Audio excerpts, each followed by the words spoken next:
Thanks, Mark, for joining us today. Appreciate it as well. First, can you tell us a bit about your role and about Air Products business as well as the fleet you operate? Yeah, absolutely. And before I do that, I just want to thanks everybody on the call for the opportunity to do this and to really show kind of the real world of how you apply everything that everybody talked about. And for the audience, if you haven't felt the passion, I don't think you're probably awake. I've been on these sessions before, and I can tell you that passion is infectious within your company, and it will be as you go down this path. So tell you a little bit about Air Products.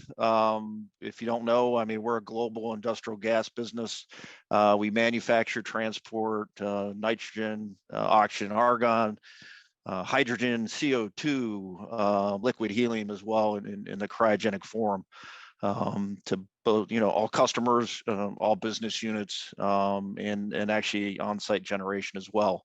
So to give you a bit of sense of our fleet, which I'm, responsible for and have the challenge of trying to figure out different hiring strategies with the challenges we're all faced in finding qualified drivers. We have about 2,000 pieces of equipment in North America. That includes our tractors, our trailers, our rail cars, and tube trailers as well. Then unpacking that a little bit, we have about 800 plus drivers, all Class A for the most part, which probably represents many people on the audience, hauling specialized cryogenic tankers. And really, I mean, we're kind of the top of the requirements. So we need, tanker endorsements, hazmat endorsements. So we're not hauling milk or freight, we're hauling some dangerous materials. And also we need operators that drive. So I always tell our drivers, quite honestly, the easy part of their role is actually driving. So then they need to interface with the customer stations and the systems at the customer sites, along with the equipment. So again, and I'm telling you this detail because I'm going to come back to it, because I know some of these questions are going to, kind of come back to why are veterans actually a great match for what we do at Air Products. Great, thanks. And I understand a significant portion of your workforce are veterans. Tell us how that came to be. Yeah, so right now we have about 12%, which is lower than some numbers that people talk about across Air Products, and that's not in the driving space. That's all in our operating roles as well. So that's in total. So kind of how that happens is we're actually a pretty strong functional match, I would call it, with our veterans, transitioning veterans, because we have cryogenic plants. That's what we do. And many of the surface ships and our submarine fleets are at this point in time have cryogenic plants on them. So many times, those kind of terminologies, the acronyms people talk about in our industry are actually familiar with many of the transitioning service folks, at least on the operations side. So we also, what we find is there's a great mindset match with veterans and what we do, because we again handle hazardous materials, and for many service people, that's not foreign to them either, and they have a great respect around procedures and kind of the whys behind why procedures are important. So those are some of the benefits that if you aren't familiar with working with veterans, that they bring to the table day one. There's kind of no training involved there. So again, that's kind of where we got today. And we, again, in Air Products has been very veteran friendly, but I would challenge we're still working on the readiness side. Got it. And what made you decide to expand your efforts to recruit and employ veterans? I would say first in our operations space, it's just the success we've had with many things people talked about on this call around their approach to work, their work ethic. The retention rate is documented in a fact, without a doubt. Now on the transportation side, that's really where we're putting more of our focus. And everybody in this call are kind of fighting over the same resources, and that gets kind of old.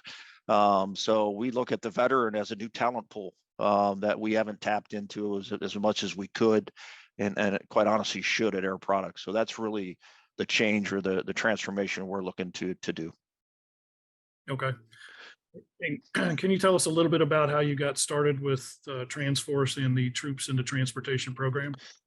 Yeah, so personally, I've been in this industry for multiple decades. I won't say how many, and I've always seen this gap historically around bring in, veterans into the specifically the transportation side. And I was looking for that bridge, who could help, an organization like our own, or even our industry, I would say, build that bridge. And that's when I came across Troops and, specifically TransForce. And because historically it hasn't been easy for those transitioning service folks to obtain that CDL in kind of a fluid fashion. Because if if this is new to people on the call, you can get intimidated very quickly with all the acronyms and the MOSs and trying to find that applicable match to, what you need, especially in our industry in the industrial gases because of the, the products we haul.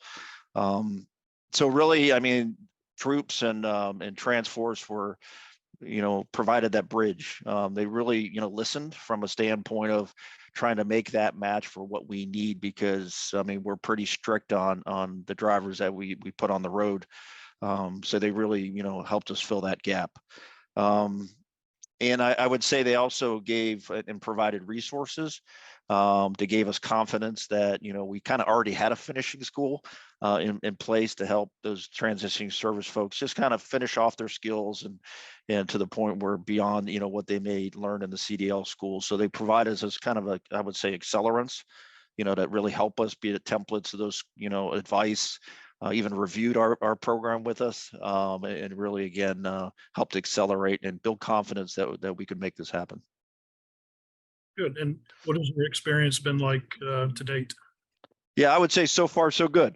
Nothing's ever perfect. I kind of learned as we went. I always say fail fast, and then kind of stand up and keep going. And they've really helped us with that. I would say the relationship you have with your recruiter from any company, even in TransForce, is paramount. Because they do a nice job when they understand, what you're looking for, because they will represent you at many, hiring summits that you're not even there, which is great. So that relationship is key, and it's been good, I would say, thus far. And then I would say it really, just that constant communication. I mean, that's really been helpful for us. And like I said, so far so good. I think we got off to a good start. Great, great. You had previously mentioned to me that Air Products does a lot of work to make every driver feel part of the big picture of Air Products' success. Can you expand on how your organization is doing that and the role it plays in retention? Yeah, so that's the one thing. I mean, we talk about retention, and how important it is, especially after we put all the training and effort into, onboarding and bringing somebody into the organization. So I've always said engagement is the secret sauce. So I mean, the drivers want to be recognized. They want to feel part of a larger effort or a larger company. They are, lone workers, hauling a very expensive equipment, and a lot of risk for your company. So they deserve that engagement. So one thing we do is we bring them all to headquarters. Our global headquarters is in Allentown, Pennsylvania. So we fly them in about 6 months into their time with Air Products, and we do that a week's worth of training. But kind of more important to me personally is they can look around to see the hundreds of people that are worried about them every day, that are there to support them every day, because it's a shame if they feel alone. We don't want that to happen. So that's probably one of the biggest things we've done, and we've gotten surveys and conversations of how much those drivers appreciate the fact that, again, we give them a bit of a break, and then do some additional training on top of what we've already done. And again, a lot of that is just, feeling part of a bigger purpose, and that Air Products is part of. So. Yeah, that's awesome. I love that. Uh, any key learnings for Air Products that you have acquired during this journey? Yeah, the one thing I can say is, and I think Dave kind of leaned in as usual and said it out loud, is you do not need to do this alone. I was amazed how much support there is for this process, from day one to wherever you consider. I don't think we're ever done with this journey, but I would think that's the one message I want to reinforce is, again, lots of organizations out there with, many on this call that you should leverage. So don't sit in your, office, wherever you are and say, wow, this is daunting. Because it is, if you think about it, but again, you do not need to do this alone. So I would highly advise you to leverage your resource, and we couldn't have done it with many, without, quite honestly, some folks on this call. Good. I understand you launched this program focusing on drivers, Yep. the intention of creating, a model to hire for additional roles. What additional roles are you focused on right now? Yeah, so when we first got partnered with Dave and Fastport broadly, is we did focus on the drivers. I mean, with any change you're driving in an organization, you need a win.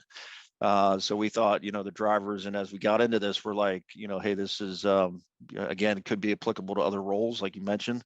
So we're looking at driver technicians, we're looking at just general maintenance technicians, operators, even welders. And many of these roles we found out talking to Dave is that, hey, we have a template for that too. We have a template for this too. So once again, we're kind of getting our rhythm with the drivers. And I know Dave's already, somewhere in his emails got our roles, and we've got his templates, and we're trying to kind of fill in the gaps if we need to.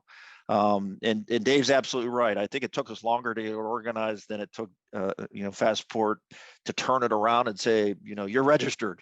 So it's great. And our next steps, quite honestly, with that is Dave, kind of stole the thunders to go after the MHA, to go, be able to offer that stipend for the transitioning service folks. And again, that's really for like an attraction lever. And they've earned it. I mean, so we look at these are benefits they've earned. Some people might want to call it double dipping, which they are so far off. And if they've kind of used that terminology, they haven't talked to their community of veterans recently. Again, these are benefits these service people have earned, and we are working hard, and we want to provide those. And that kind of segues into my next question. Just tell us a little bit more about the apprenticeship process that you're working on with Fastport and Dave. Yeah, so because of what we do, again, we haul nasty stuff sometimes. We have very documented training programs for drivers, for all those roles I just described. So what I was pleasantly surprised with is that the templates that Fastport has developed to make this process so easy, there's a really strong match. So the process is pretty straightforward. Yeah, I do a little bit of reading, but that's fine. And then you just gotta just make sure kind of hand on heart, it matches the expectations of those templates. Once you do that, it's a pretty simple process from just submission of these kind of applications, just a couple forms. It's not that daunting. And the Fastport team, reads it over, gives you some advice, say, hey, you might want to adjust this, you might want to look at that. And then, they turn around again, the registration process pretty quick. And then, at that point, then, like I mentioned before, we're going to go after the MHA, which takes just a little bit longer. But, again, these intermediaries like Fastport, in my mind, take the stress out of it, and you can do it with some speed as well. Great. And then last question, what advice do you have for companies or professionals like yourself who are interested in hiring veterans? Okay, a couple things, and then somebody said a couple times, and we're repeating stuff because we believe in it. It's important. So I'll start with what I said before: is do not do this alone. There are so many passionate, folks out there to really help you. And then it may take them a few minutes to get back to you because they're busy, but they will get back to you, and they're there to help.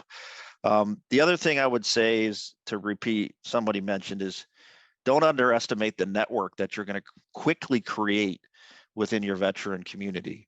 I'll give you the example is we had a driver that wanted to line up with Puyallup, Washington. I'm going to put a bet out there. I'm not sure anybody knows where Puyallup, Washington is. Well, that first veteran actually had a personal connection. So it's south of Seattle, as that person, had a connection with Seattle. Lo and behold, a couple months later, we had another driver that's interested in Puyallup.